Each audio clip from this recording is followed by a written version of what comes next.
Hi there, everybody. Daryl Griffiths here for Movie Marker. Hope you're all keeping well. This is the first video review from Sundance London from myself. This was the opening night gala last night. I was there for the two press days beforehand, leading into the public run of the festival. And it is Good Luck to You, Leo Grande. It is the latest film from Animals director Sophie Hyde.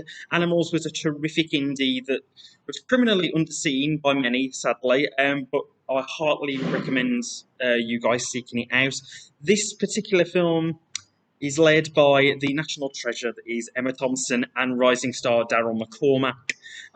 The premise is quite simple in its construction, but I really do believe this is going to prompt some serious conversations to be had, but welcome ones at that. So, Good Luck to You, Leo Grande is a compelling chamber piece between Nancy Stokes, played by Emma Thompson, who is a widower. She's disillusioned with life. She's trying to find that fire again, sexually, and she ends up hiring a male sex worker, Leo Grande, played by McCormack, and it prompts a thorough examination of both their natures.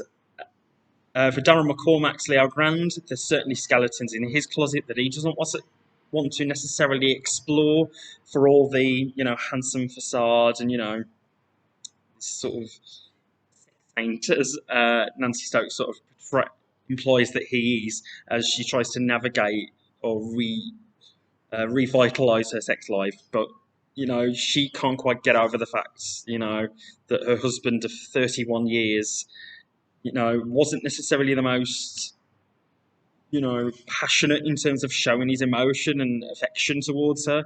And it's only that now that he's passed that she realises that maybe she's been missing out. And she feels quite old hat and rigid in her viewpoints, being a teacher as well. So trying to teach younger kids about sex education, it's very alien to her because of the very liberal, open-minded world that we live in now, and she feels like a relic of the past.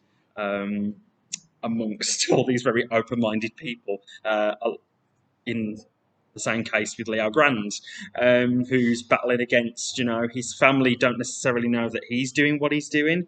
So there's that little bit of friction between them in terms of their ideals and how they explore each other through conversation and through their bodies. Leo Grande, hands down, is one of my favourite films of 2022.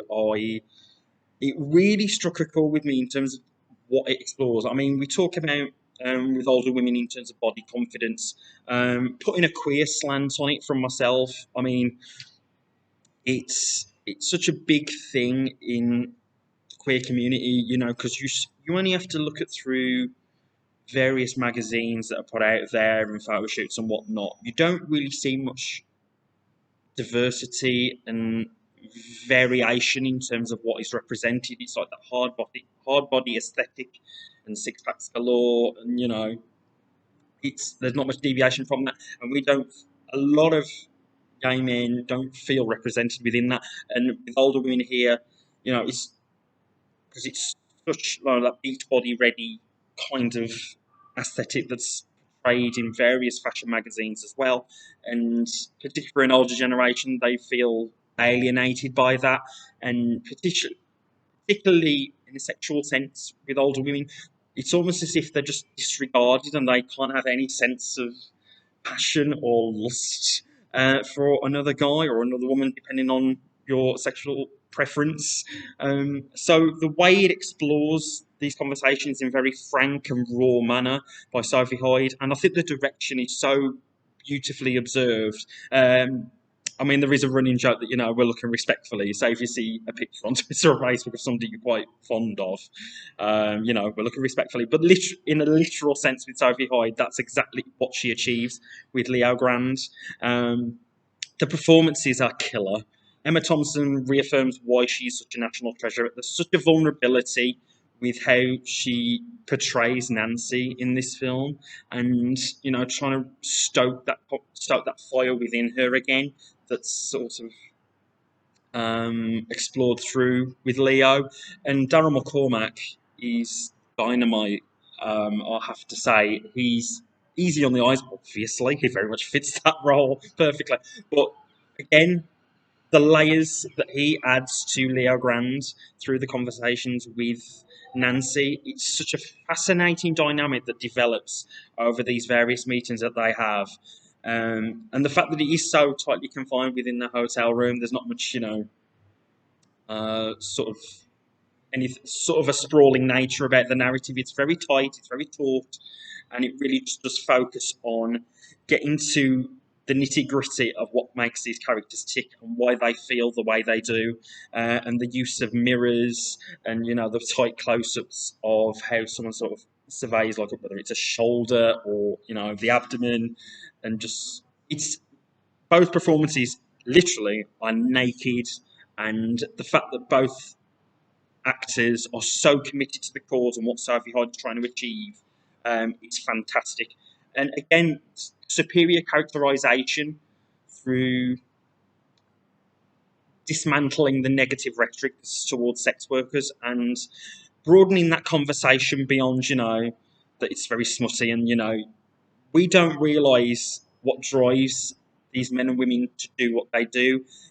It's very sex positive in that sense, and the conversations that have in terms of privacy, and maintaining those boundaries for sex workers and the people who hire them to sort of fulfil whatever fantasy that they have, it really does broaden that scope. And I think, particularly because it's such a mainstream film, I'm really excited to see how it translates to audiences and how it sort of changes hearts and minds in that respect. Because in an OnlyFans era, it's very easy to judge how people are driven down that path. And the fact that it is so positive and enlightening and refreshing in how it handles it all within this, as I say, it's a very simplistic narrative, but there is so much depth to it that it just lands, and it really struck a chord with me. Because, in terms of Emma Thompson's Nancy Stokes, that body confidence is very much there, as I say, with the hard body aesthetic represented within the queer community, and just trying to find yourself through intersexual nature. For me personally, I didn't lose it till I was 29. It took me a good few years after I came out to find that confidence within myself. And and like it was teased in the trailers, like a moment where Nancy sort of breaks down into tears. I've had those moments, like even just with random, like one night deals with guys, but when they're so wonderful and frank in their nature. I remember one distinct instance when I was in Edinburgh with an American guy, and it was just so wonderful. It was like something out of the Before trilogy, if you've ever seen those, in terms of walking around the city. And then you end up in a hotel room, you're so frank in conversation, you're so comfortable with each other. And then it was like a light bulb moment for me to sort of go, wow, this is actually what it feels like. And I just broke down into tears within about 10 minutes of him leaving the hotel room. So it's so, as I say, the film is solely brought and open-minded and considerate in the boundaries that are maintained, and just being confident within yourself through your body and how you express yourself sexually. It is just such a wonderful, wonderful film, and I really hope it connects with people when it's out next week. 17th of June, at the time of putting this out in cinemas. So, congrats to Sophie Hyde, Emma Thompson, Daryl, McCormack. You've achieved something just truly wonderful, and it is hands down one of my favourite films of the year. So thank you very much for a wonderful experience, and I hope whoever's seen it, Sundance London, has sincerely enjoyed it as well across the week. So that is a wrap on my review of Good Luck to You, Leo Grande. Very much hope you've enjoyed. Movie Marker, as always, Facebook, like our page, Twitter, Movie Marker, and the website, www.moviemarker.co.uk. Other reviews on the way are Brian and Charles and the Princess Diana biopic, The Prince, or documentary even, The Princess, and both of them were terrific offerings, as also a part of Sundance London. I'll be sure to look out for those. But that is a wrap for now. I've been Daryl Griffiths. Take care, guys. Enjoy your weekend at the time of putting this out, and I'll see you very soon. Bye for now.